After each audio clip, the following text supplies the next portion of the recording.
प्रयागराज के जानसेनगंज में एक इलेक्ट्रॉनिक मार्केट में आग लगने से पूरे क्षेत्र में हड़कंप मच गया।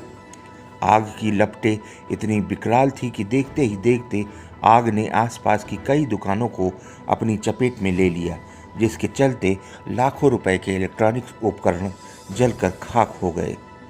गनीमत इस बात की रही कि शहर के सबसे व्यस्त बाजार में लॉकडाउन की वजह से दुकानें बंद थी, जिसके कारण जान का नुकसान नहीं हुआ। शहर के जानसेनगंज में इलेक्ट्रॉनिक मार्केट में आग की सूचना पर पहुंची फायर ब्रिगेड की कई गाड़ियों ने घंटों की कड़ी मशक्कत के बाद आग पर काबू पाया।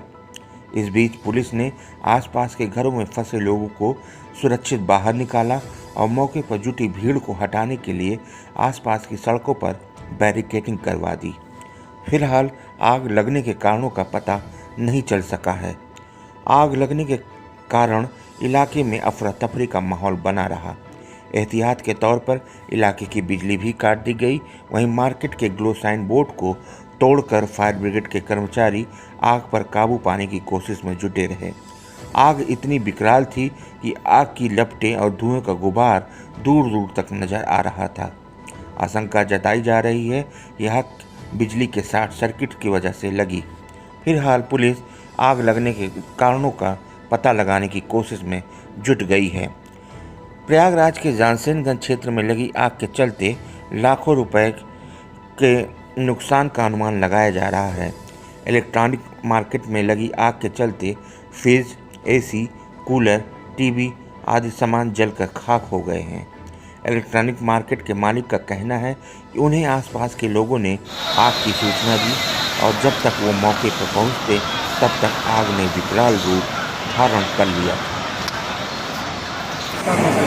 ये आज जानसेनगंज में मार्केट होटल के सामने न्यू विशाल इलेक्ट्रॉनिक्स की दुकान है और नीचे दुकान के ऊपर गोदाम टाइप का बना हुआ था। ऊपर के गोदाम में संभवतः शॉर्ट सर्किट से आग लगी हुई है और इसके गोदाम में इनके जो कार्टून वगैरह हैं वो सब थे, प्लस जो है जो कबाड़ वगैरह होता है टीवी का, फ्रिज का, वॉशिंग मशीन का, इन सब के पूरे आइटम थे और मोबाइल के तमाम पैकेट्स और कुछ कबाड़ वगैरह ऊपर रखे हुए थे।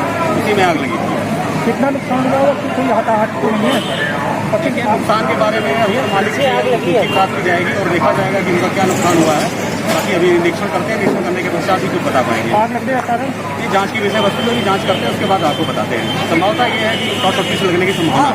कितनी दमकल लगी, कितनी देर आग गई? हमने 6 गाड़ियाँ मंगवाई थी और एक गाड़ी नैनी से भी मंगवा लिया था, एक हाईकोर्ट से मंगवा लिया था। करीब 8 गाड़ियाँ हमने मंगवाई थी और लगभग करीब हमें आधा घंटा लगा इसमें।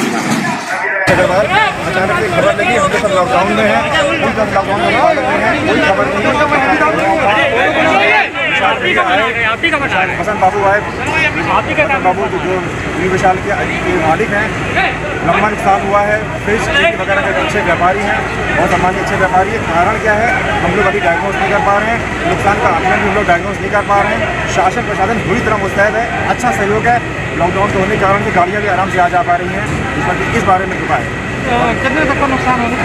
नुकसान के बारे में विशाल हसन बाबू से बात की थी, वो अनुमान नहीं लगा पा रहे। 15 लाख से ऊपर का अनुमान उनको फिलहाल हो रहा है। वास्तव में कितना अनुमान है दुकान खुलने के बाद में आकलन कर पाएंगे। कितना नुकसान होने का? नुकसान तो सब अभी कोई आकलन नहीं हो सकता, जब तक आते नहीं है, लेकिन फिर भी कभी 10 से 15 लाख रुपए के बीच का माल है।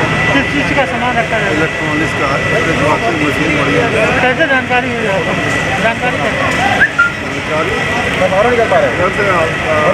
भाई ने जो ऊपर से धुआं उठ रहा है देखा तो वजह से अभी तो नहीं पता, लेकिन शॉर्ट सर्किट की वजह से क्या क्या सामान है इसमें? फ्रिज है, वॉशिंग मशीन है। अपना